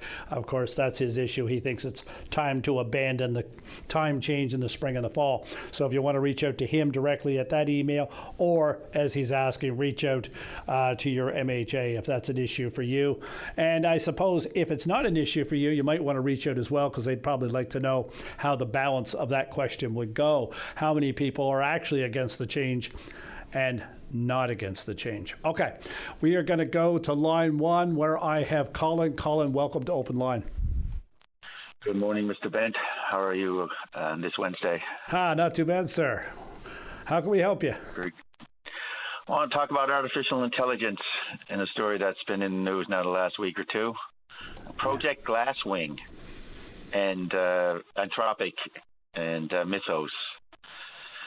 And there was a very interesting story that's been circulating in the media that this Project Glasswing, apparently it's, as I understand it, it's so dangerous, according to some media reports, that it's not being released to the public. It's being released to a very few select tech companies, and I think the National Security Agency in the United States is involved in this. Okay, so Colin, I'm going to stop you there just for a second, because I would say 1/3 of what you have mentioned so far, most people listening don't even know what you're talking about. So just tell us what it is, Glasswing and Mythos and Anthropic. Yeah, it's artificial intelligence, but it's and I'm not an expert in this field, so I'm just a layperson when it comes to this. It's just what I read. But this Project Glasswing, as far as I understand it, is and I could be using the wrong terminology here. It's artificial intelligence program that can hack even the most sophisticated program like banks, computer programs that banks would use for encryption and security programs and things like that. It can hack this. Yeah, and it's used for securing software as well, is it not? It's a security program of some sort. Who's using it now? Do you know? I think maybe Google and a couple of other. Like you can count on one hand how many commercial entities or tech companies are using it. But it's apparently so dangerous. And it's not my words, this is the words of people who work in the field, that they're not releasing it for public dissemination. Yeah. I suspect, though, the companies that develop these, and I'm not sure if that's a private company or not being used by some of the bigger companies, but the companies that are involved in these types of projects to develop this kind of software are likely the same people that are developing the software that are used by banks and governments and corporations and so forth. So they would have that kind of knowledge, of how these programs are secured and all of that. And then the danger becomes are they turning themselves on themselves? Who's protected and who's not? Who's doing the protecting and who's watching the people that are doing the protecting? And I suspect that AI has made that much more difficult. I would agree with you on that. It's artificial intelligence is just it's touching on an enormous number of fields, not only in the tech world but in academia and mathematics. It's revolutionizing mathematics. It's potentially going to be able to solve mathematical conjectures that are hundreds of years old, that the top mathematical minds on the planet have spent centuries, in some cases, trying to prove or disprove. And modern mathematical proofs are typically hundreds of pages long and contain thousands of logical links. And you're going to be able to see this happen in say, mathematics, that these AI programs are going to be able to take something that mathematicians have been working on for, say, 400 or 500 years, an open conjecture, something that's very, very complicated that no human's been able to solve. And, I don't know, within 20 minutes, a half hour, be able to prove something that has taken centuries for mathematicians, some of the most brilliant people on the planet, to try to prove or disprove, and they haven't been able to do it. And now you're going to have a computer or artificial intelligence be able to do this. And that's just so, the amount of logic to go into something like that and nuanced thinking. We're not just talking about doing computer programming now to program for a chess game or something that you can play a computer. This is just thinking that's on such a higher level.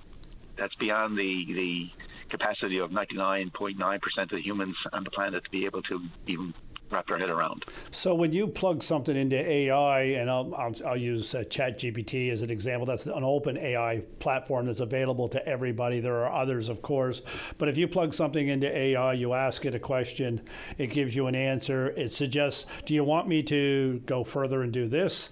And you say, yes, do that, and then whatever it gives you there, it kind of eggs you along, I guess, I suppose, to go further and do this or that, and you keep whittling it down and whittling it down. Eventually, you would think that it's going to run out of information that it has at its disposal. Are you suggesting that this Glasswing and others have more information at its disposal than, say, you or I would be able to ask ChatGPT to do in our own home in the evening? Maybe. I think you know, when the experts in this field are saying this is so dangerous they can't release it to the public. Like, is this bluster? Is this just some sort of marketing technique, or is this the real deal? Yeah. And then, you know, and in the back of my mind, I think of that, but I think of Geoffrey Hinton, the godfather of AI, and what he has said publicly. And, you know, it just gets you thinking that you have computers and machine learning that computers can through artificial intelligence programs can learn from their mistakes, and they can do that so quick that they become so intelligent, I guess, for lack of a better word. Yeah, and we've got a lot of smart people out there, Colin, that can manipulate AI to do what they want it to do and to go as far as they want it to do. And I suppose if it's released, the concern would be is that there would be thousands of people, maybe many more around the world that could find ways to break into things that they shouldn't be breaking into. And that's not something that's new. People have been figuring out ways to break into, defense, compounds and so forth electronically, into banks and so forth for years and years and years. This tool is, I guess the power is certainly unknown yet as to what it can be done. But if you got a company that's developed an AI that is actually more intelligent than the information that's in the public domain, then it can do things that the public would not normally have access to. Probably one of the reasons they don't want to release it to the public, they may have clients they want to protect. And like you said, this may be a gimmick of some sort. This can't be released to the public, so we can sell it to some of these big firms and big companies so they know it's not a public access type of software. Yeah, you're talking about, everything, you order something on the internet, and you give your credit card number, that's all encrypted and uses RSA encryption, which deals with prime numbers. But potentially you could have an AI program that can crack that code. I'm sure, Colin, and render all that obsolete, That's right. I'm sure that people are working on that as we speak, because we've been doing it for a few years now without giving it a second thought, popping the credit card into that system and getting that security little banner on it. But truthfully, you're just hoping for the best. But we're going to wake up one morning and find out that that code has been broken, and they're going to have to move on to something else. And I'm probably sure that they're working on all kinds of something else as well. But I got to go to break now. We are at the newscast. Colin, thank you for raising this. Appreciate it. You have a good day, and we're going to go to news now, and we'll be back in a few moments on Open Line. You're listening to a rebroadcast of VOCM Open Line. Have your say by calling 709-273-5211 or 1-888-590-8626 and listen live weekday mornings at 9 a.m. Welcome back to Open Line. I'm your host, Darren Bent. Our numbers are 273-5211 and 888-590-8626. The House of Assembly is back in sitting again. It's got 17 days left on the calendar. And, of course, next week they're going to bring down their budget, the first budget for the VOCM government. Lots to talk about there. If you have any thing on your mind about that, please give us a call. EV cars are in the news these these days, especially with the idea that the Chinese are going to bring in a bunch of new types of models? Can it bring the price down? Are you there yet? Do you believe that the electric car is right for you? Hybrid car, are the savings worth it for you to get involved? I heard this morning Kurt Sampson, who's an EV vehicle podcaster, suggests that running his vehicle is equal to paying 35 cents a liter for gas as it charges him for his electric use. Okay, right now we're going to go to line 3. We have John on line 3. John, welcome to Open Line. Good morning, Darren. How are you this morning? Good. How are you doing? Not too bad. Well, not too bad at all, folks. Still struggling to survive. Hey, that's all we can hope for, John. Yeah, well, I suppose, but maybe we could hope for a little bit better than struggling all the time. Well, struggling, yeah. It's a struggle generally. Sometimes it's worse. There's no doubt about it, for sure. What are you calling about this morning, John? Calling about our provincial government, I guess. And, well, it's only my opinion, I guess. But I suppose it still matters in some way, I guess. But Mr. Wakeham, now that's what I'm basically talking about. When he was running, and when he was the official opposition to the Liberal government at the time, he was singing out that the government, when he signed their MOUs, the government needs to be more transparent, needs to be more open and transparent. These words came out of his mouth quite often. He didn't know what was going on with this or what was going on with all the signings. But since Mr. Wakeham got onto the side now, I'm wondering where his open transparency is to when, well, where's the MOU to? He hasn't told any people where of the Trafalgar deal. Where's the MOU to on that? Nobody seems to know. They signed an MOU with Equinor. Nobody really knows what was in that. Where's his opency and his transparency to in that? He don't seem to be coming across. He's just as bad as what the Liberals were when the Liberals were in there. They weren't telling the people nothing, and then now he's not telling the people nothing. Yeah. Now he says he's going to let some of the details out of the MOU. Why only some? You're not open and transparent then. Do you know what the meaning of those words mean?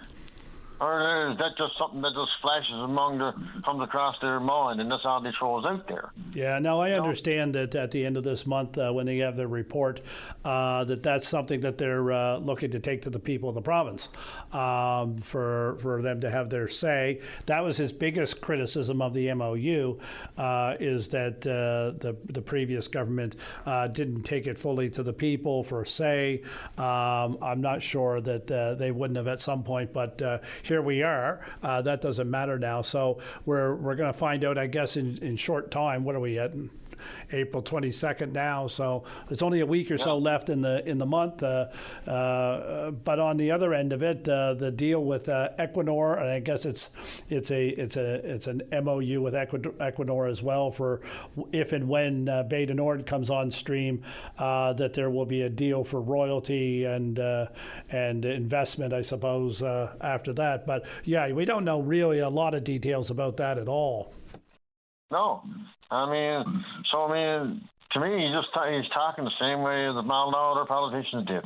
They're just throwing the words out there and getting elected on what they're saying, but they're not following through. They're not acting on what they're saying. They're being just as hiding behind everything as all the other governments did in the past.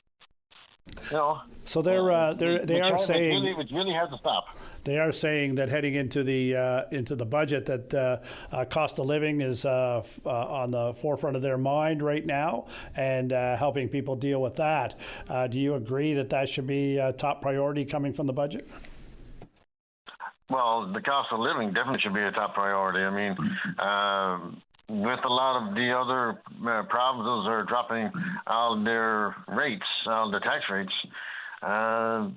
Maybe it's time for the Newfoundland government. I know they got it frozen at a certain amount, and that's it stays there. But maybe it's time for it to say, okay, let's drop that for a while and see what can happen. You know, something has to happen because the people are going broke. They're just not being. They're making even harder choices. I still work, but I mean, person that's on a fixed income, I really don't know how they are surviving in this rhetoric that's on the go now. With the gas pricing and the PUB boom, they're jumping in every day, driving it down, driving it up. It seems to go up. The PUB seems to come in pretty quick and drive it up pretty far and pretty fast. Well, when you make a big jump on the market. Well, it seems to me jump on the market, they don't jump in so fast. Right.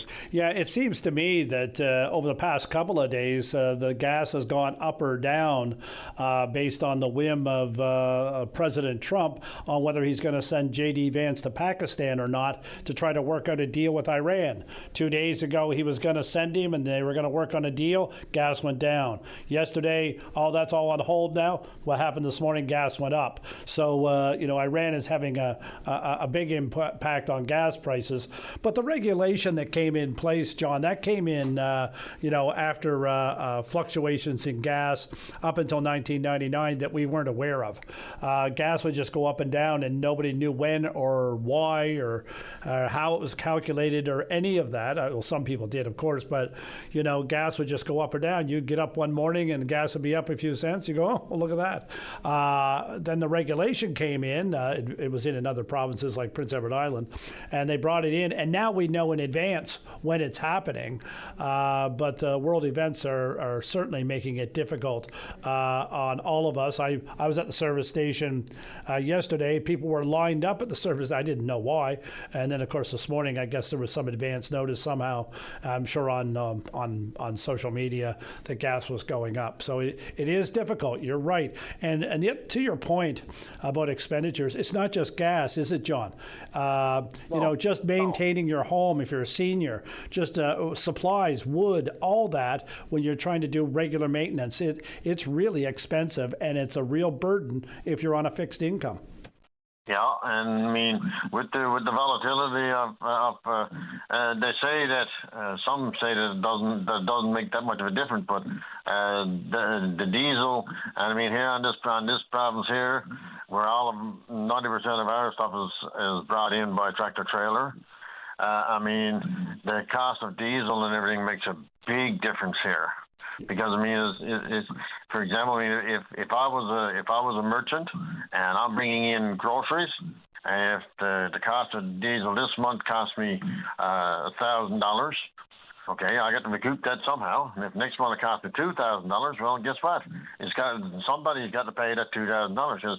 That's coming. I got to pay it out, so I got to get it back somehow. Yeah. And therefore, everything just continues to skyrocket, right? Yeah, there's no escape from any of that. I had the Truckers Association on a couple of days ago, and everything from gas to maintenance to ferry schedules and costs and so forth are affecting the supply chain in and out of this province. I'm just wondering if we even need the government to be involved in the pricing of because I mean for the longest period of time the government was not even involved in the pricing of the gas and oil that people used, and the market itself basically determined the price value of what it was. Well, and that seemed to work. That seemed to work out for the longest period of time, but right now, in my perspective, from my point of view, is that since the government has gotten involved into it, they have taken the competition from one company to the other company has been taken out of there. There's no competition anymore because the government comes out, they set a maximum price, and all the companies sets the pumps at maximum price. Yeah. So they're getting maximum profits. Yeah. You don't hear the oil companies. Oh, we got a recorded loss this year of $250 million or $1 billion. No, we don't. No, it's $300 and $400 million profits or $1 billion, $2, $3, $5 billion profit. Them and the banks. There's no. And the banks is another one. Yeah, record profits. Yeah, I hear you. Yeah, sure. And excuse me, because cough in my throat. Yeah. One other thing I'd like to bring up now is about our own MHA. Jeff Dwyer here in Marytown. John, I'm gonna get you to hold on. I gotta go to a break. I'm a couple of minutes behind now, and Dave is getting antsy in there, so he wants to get the break, and I don't blame him. So, John, you hold on. We'll come back to you after the break. Welcome back to Open Line. I'm your host, Darren Bend, and we're on the line with John. John, I'll let you finish up your point there now before we go to the next caller. You wanted to say something about your local district or MHA? Yes, sir. MHA Jeff Dwyer there. I've been trying to contact him, and I can't seem to get any answer to his office here in Marytown or anywhere, and can't seem to be getting any messages back or nothing like that. I've left messages in that for him to contact me, but I haven't received anything back.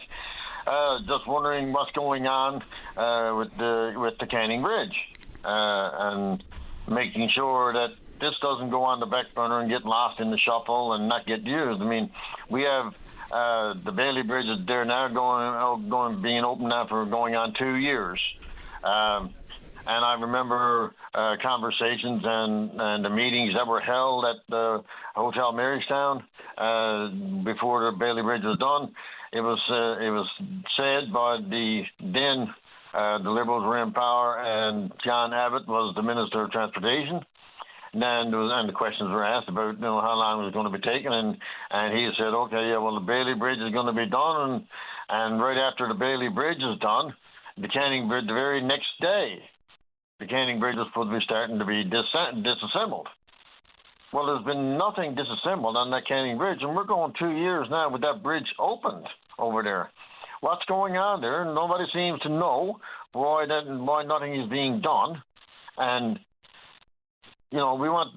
It's great to have the Bailey Bridge there. Don't get me wrong. That's great to have that there.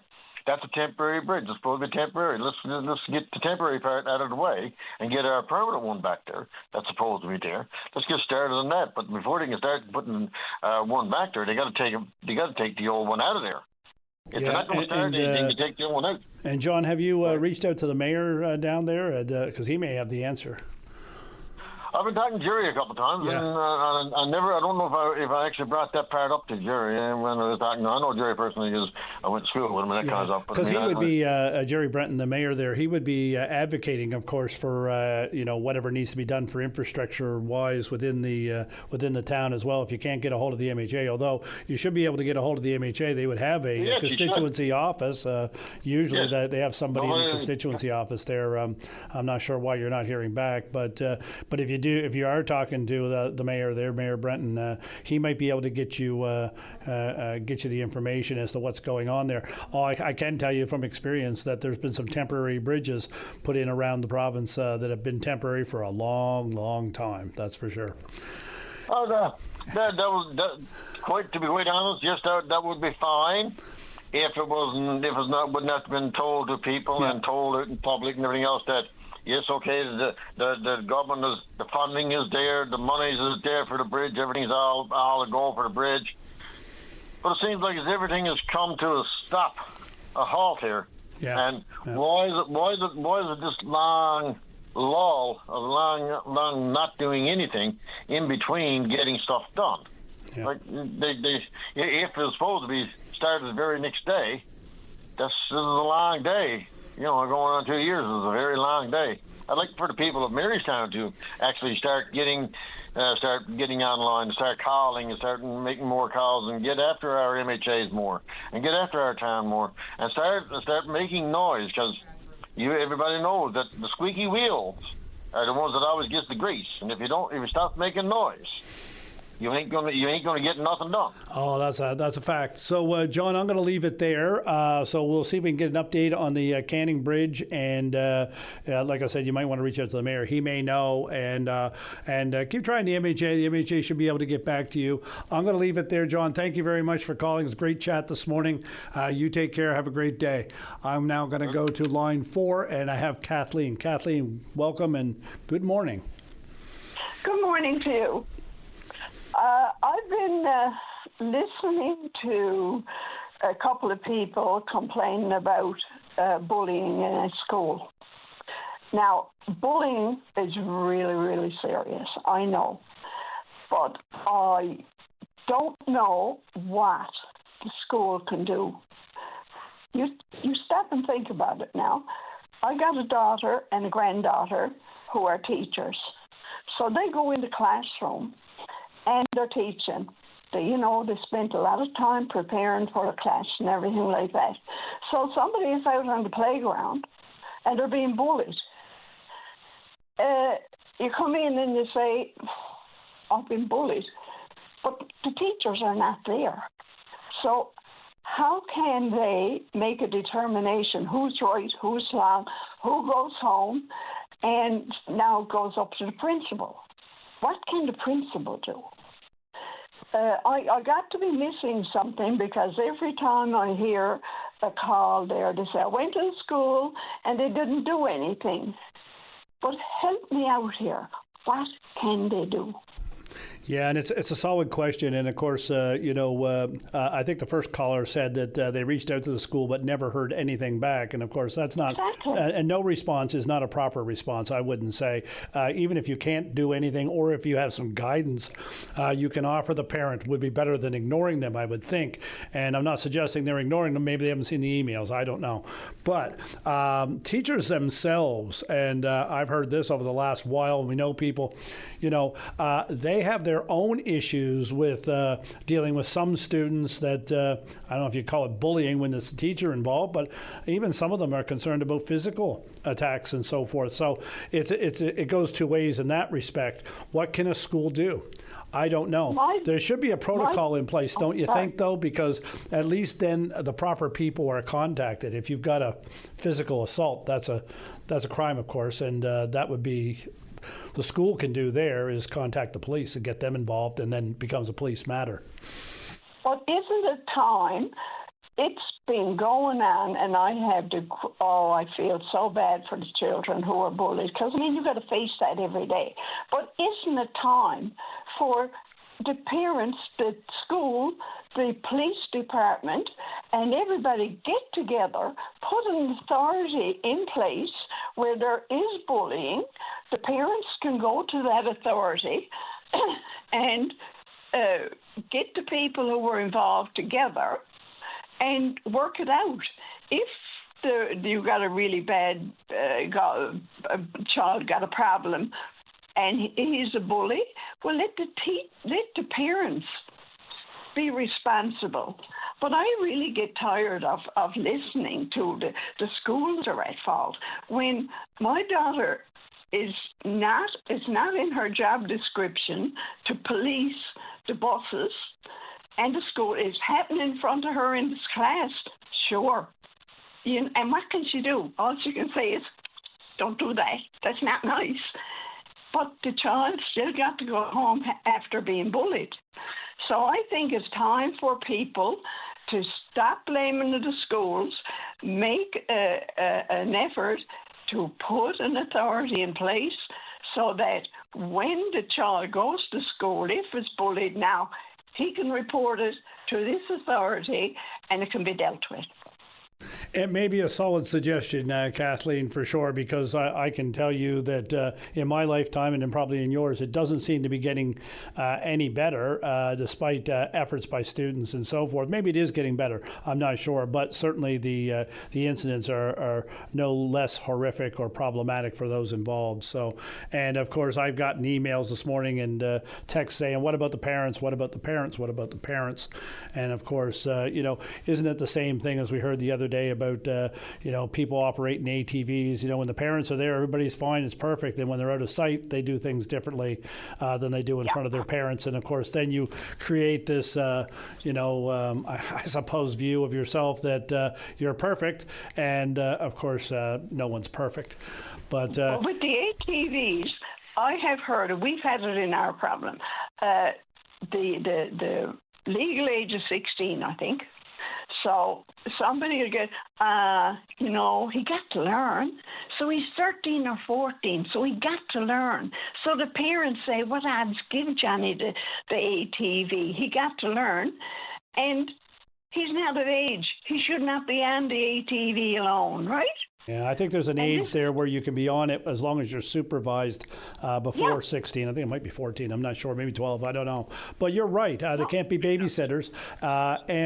We can't be blind to the fact that, and I think we know it ourselves, that, out of the sight of parents, all of us, conduct ourselves a little differently when we're young. Absolutely. And, and that's just part of growing up. But that doesn't mean that you're not, you should not be accountable for your actions, and something in place to make sure that you are, and that the people that are on the wrong side of the bullying have the supports that they need, and maybe your independent ombudsman style of suggestion may be the answer. Kathleen, I appreciate your call this morning. Thank you very much for reaching out. I'm past the break. I'm going to go to the break now, but feel free to call back again if you like. And Dave, I'm going to turn it over to you, and we'll be back with Open Line in just a moment. The Tim Powers Show. Join the conversation weekday afternoons at 4 p.m. on your VOCM. Welcome back to Open Line. I'm your host, Darren Bent. We're going to line 6 with Brendan. Brendan, you're on the air. Welcome to Open Line. Yes, good day, sir. Good day. What's on your mind today? Well, sir, me and a few of us are staying at a overnight hostel, and which you go in as from, say, 10 until 3, that's when you're kicked out. Weather conditions comply. As you can see, the weather conditions today are not very great, and we were still kicked out. We get very bad meals. We get poorly treated. It's just not, to me, it's just not humanitarian. Yeah. Brendan, I'm sorry, so when were you kicked out? Well, every day we have to leave at 10 a.m., weather permitting. Okay. Now, this morning, it was pouring down rain, turning to freezing rain. Yeah. Now, we have until 3 o'clock to get back. Okay. At the same time, we have to walk back in through that weather. And the living conditions there, they're definitely not up to code. That I know for a fact, because I've been in contract and I've actually worked with the city. So many things there would not be up to code, would never pass. Many people there are constantly sick, and we're just passing the course. Yeah. Brendan, do you know who operates the shelter that you're talking about? Is it provincially run, city run, or is it private? No, private. Her name is Ashley. Okay, so this is a center that's funded by the province, and I'll get you to leave names out of it, Brendan, if you could. But so this is a shelter that's funded by the province, I would think, or some not-for-profit group that you go to, and. Well, I would imagine she got something to do with provincial, because there is Aboriginal people working there, people that are not of our culture. Well, I don't know what you mean by our culture, but anyway, but still, Brendan. Which means that you can get government grants. You can get government grants for people who are not of our culture. Okay, again, I'm not sure what you mean by that, but anyway, Brendan, you do you have somewhere to be in the meantime? Like, do any of the other places, Gathering Place, some of the other areas? We walk to the Gathering Place. Yeah. Every day. It's the only place that we can go from 10 to 3. Yeah. So, Brendan, is there another place that you can stay other than where you are now? There are some other places around, of course, that you might be able to avail of, including the Gathering Place. Well, I've been trying, but a few of us here, we just feel like there's lots of people come in back and forth, probably for a day or two, and they get sent off somewhere else. People like us, we have basically almost had to stay there it's almost like the Hotel California. You can't live, yeah. So, Brendan, why is that? Why can't you go somewhere else or get something that's more permanent instead of a shelter? That is a fantastic question. I'm glad that you asked it. All right. Okay. Go ahead. Because I would love to know the answer to that myself. Fair enough. Okay. Brendan, these places are regulated by the province. I'm sure they would have to have inspections, or you would think they would have to have inspections. That's something. They had one recently, actually. Yeah. How'd they do? And it passed. Okay. How it passed, I wouldn't know, because for one, there's the separate rooms. There's the warming area, they call us. Room number 1 and room number 2. Room number 2 has no receptacles and has no heating whatsoever. Yeah. Now, for a place that holds 20 to 25 bodies, there's supposed to be a heater. So this is a large shelter, is it? Oh yes, it's on 10 St. Clair Avenue. Okay, all right. Well, look, Brendan, that's something, if it's passing inspections and so forth, and of course, I'm not sure what the conditions or who does the inspections, but, it's difficult otherwise. But have you tried yourself to go somewhere else or get in better housing or different housing? Well, I tried to go to them because this is something new to me. This is brand new to me. Okay. I only went there so my parents could have better living conditions, because they could rent a place that was $400 cheaper per month. Okay. Then I said I would just take care of myself. Yeah. Never thinking I would end up in a place like that. Yeah. And I'm trying to make the best of it. It also costs me a lot of money because I can't eat the meals that are there. It's all processed meat. Okay. That's not good. That's not good on your stomach. So, Brendan, have you called 211? 211 is a community support and referral line in the province. I'm not sure if you've tried that or not, but maybe you could take your experience, your story, and tell them, and see if they can point you in a better direction than you find yourself in now. There's also an emergency shelter line that has it's available 24 hours a day. I'm not sure if you've called them or not. Maybe they can offer you some supports. That's one. They do some stuff. Yeah. But I mean, there's no hesitation on the drug, and everything goes there. Like, they have needles and like coke pipes and alcohol swabs literally on the desk for people that need them. Yeah. Now that's a bit messed up. Yeah. So Brendan, the other thing I was going to say, are you at the gathering place now? Well, here until 3 o'clock, then I'll go back. You're to there now, yeah. Why don't you speak to the staff there, because they may have some solutions for you as well. They got great staff down there, and they're involved directly in all this stuff. And I've already spoken to them, and a good friend of mine has already spoken to someone in the political division and the owner himself to make this better. I think it was just nothing but a gimmick. Yeah. Because he hasn't spoken to him since, and nothing has changed since. Yeah. Yeah. But I mean, if you want people to stop taking drugs and all that kind of stuff, stop leaving the needles and pipes and alcohol swabs just so they can do it. That doesn't sound like a very productive scenario at all that you're describing, and it sounds like not a very supportive or comforting situation that you have with the shelter, and I understand that. And 10 St. Clair Avenue is the exact place where it is called the Good Samaritan Church. Yeah.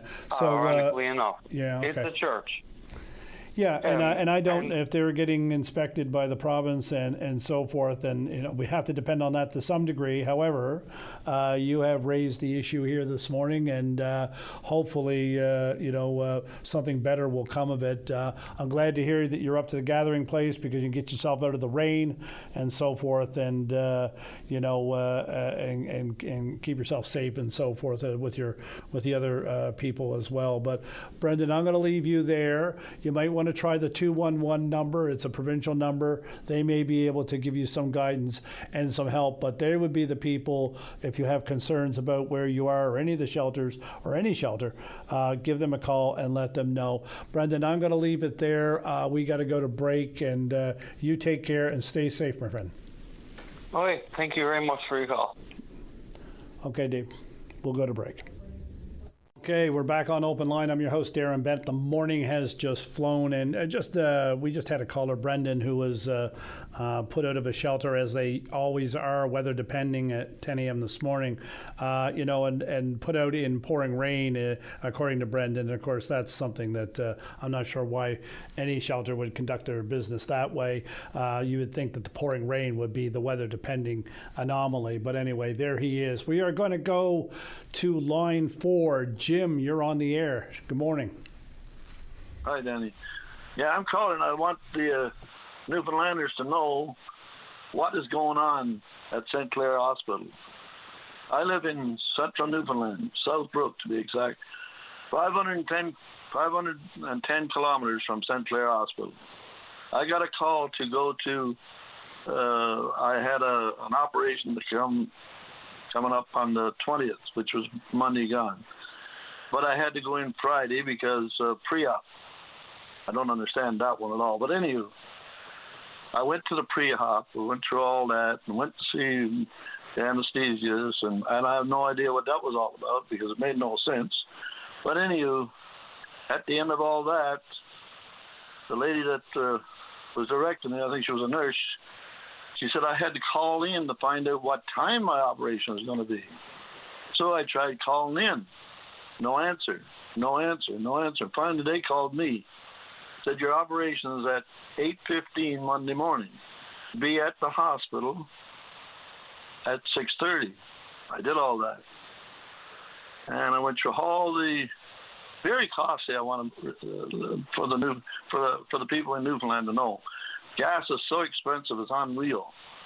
And you got to stay in there somewhere, and that's costly. Anyhow, I figured out I spent about $600. And when they got every time you got to get your MCP card out, so everybody's getting paid.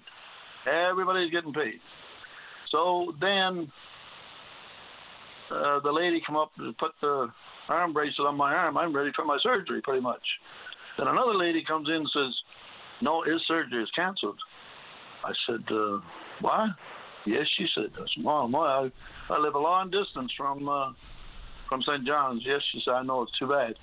Jim, you came in that morning, or did you must have came in the night before, did you? Or? I had to come Thursday because I had my appointment for the pre-op. Oh, you stayed. Okay. So you stayed from Thursday through your pre-op right up to your operation time on Monday. Okay. Yeah, all right. It's too expensive to travel, ain't I? Yeah. So, yeah. You had a place to stay, though. You didn't have to get a hotel or anything, did you? Oh, yes, I did. I stayed at that, it's very costly, believe me. Well, no, yeah, well, $600, it sounds like you got away cheap almost. It is a lot of money, I can tell you, yeah. No, I mean, it was more than $600. I was going to say, yeah, you go ahead. So you got canceled. What happened then? Listen to the reason why it got canceled. Didn't have any nurses. How in the name of God can they phone here 2 weeks prior to me going in there telling me my operation is going to be on the 20th, and they don't know they want to have any nurses? What the hell? What kind of management is that? Now, could that have been sickness now, in fairness to them, Jim? I mean, people call in sick, not available, whatever. Did you ask? Did they tell you anything like that? I asked the girl that told me that my operation was canceled. She knew nothing. She said, phone Dr. Arrington's, which that's my specialist there, phone his office and ask his nurse. I phoned that office. His nurse is on holidays for another week. Mm-hmm. Like all it is a money grabbing thing. It's nothing more than that. Well, I don't know if they're grabbing money. They're getting paid anyway, but you're the one that's out the money to buying hotel rooms and spending money on gas. Yeah. I don't think there's anybody in healthcare making money off of you for that. But exactly. But yeah, that's an unfortunate situation. I'd be interested to know why there were no nurses available, or how many nurses they needed to do your operation, or to backfill for the nurses that did do your that were involved in your operation, or your recovery even. So what's your status now? Do you know? Have you been given a new day? No, nobody's given me. Nobody's called. Nothing. I don't know any more now than I did when I left St. John's. I came on home after I phoned the doctor's office because nobody. I only talked to the secretary there. So, but I'll never understand how, in the name of Jesus, they can not know that the operations are booked. Yeah. How can they don't have a backup of these nurses? They don't have nothing. Yeah. Like, I'll give you another example. When I went to did the CAT scan, I have an aneurysm, right? Okay. And he has to head to the stent. Anywho, he phoned me. They phoned. I got a notification I had to go see him in St. John's. That's up where Costco used to be. Anywho, we drove all the way in there. Guess what? That's a 6-hour drive for me, 6.5. I'm 76 years old. He said, Mr. Croucher, we got to do this all over again because it buggered up, right? You couldn't tell me that on the telephone, though? Hello, we must get more money if I show up. So why not pay them the same amount for phoning me as that would save me a lot of money. Yeah. So this is stuff they can't do in, say, Corner Brook? That'd be much closer, wouldn't it? Yeah, I don't think they don't. See, they did the stent back in 2014 on my aorta, on my aneurysm. So I think, as far as I know, I mean, it's the only place they can do it. My doctor is Dr. Harrington, and he's a great guy. He done a great job. He's kept me on this side of the sod since 2014. Yeah. But what I don't understand, like I said, the only reason they would have me drive in there. Yeah, that's a. I need to. That's an ordeal. That's for sure. Yeah. There's more money in it for him. Yeah. But I'm losing out big time. Yeah. I mean, I can't go in there because my appointment was at 2:30. So I can't go in there that day because I'd be driving in the dark. I'm 76 years old. Yeah. And I can't come home that night because the appointment's not to 2:30. I'd be driving back in the dark. Well, I mean, for the Monday session that you had, and Jim, I'm gonna go to another caller now in a second. But for the Monday operation that you had scheduled, surely somebody a few hours before that or the day before that could have said to you, it doesn't look like it's going to happen, or even if it didn't happen on Monday, we'll do it on Tuesday, or some other time on Monday. You'd think that they wouldn't have you go back home, and now you're facing another trip back to St. John's to get the same thing done that you wanted to get done on Monday. That doesn't seem very efficient for their system or for you especially. So you're facing another few dollars to come back to St. John's to get this done, eh? If I decide to go back. I mean, this guy, this money, not go back in there and they cancel again. Like, holy jeez, where's this stop? Like, there's no end to this. This is ridiculous. Hello? Yeah, no, I'm here. Yeah, no, it's. I agree with you. It's a difficult situation, especially Yeah. Anyway, okay. Well, look. Anyway, I just want to let the public know. Yeah. They're going to get to be 76 years old too. We hope so. We hope so. Yeah, well, maybe. No guarantees, my friend. Yeah, thank you, sir. Yes. Okay. Well, look, Jim, thanks for calling. Terrible situation you found yourself in. And, of course, you're the fella that's out the money. And now you're possibly facing another I'm the trip fellow in. with all the stress, too. Yeah. Yeah.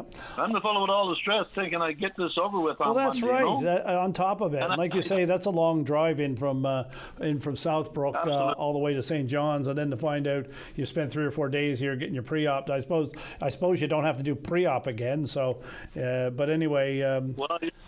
goes more than 30 days, you got to do pre-op again. Yeah. But I won't be going in on Friday, I can assure you.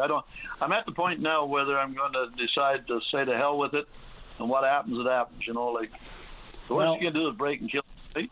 Yeah, well, look, Jim, you take care of yourself, right? And you get it done if you need to get it done. I'm going to go to the news now. It's 12 o'clock. You've been listening to Open Line. Thank you very much, and we'll be back again tomorrow.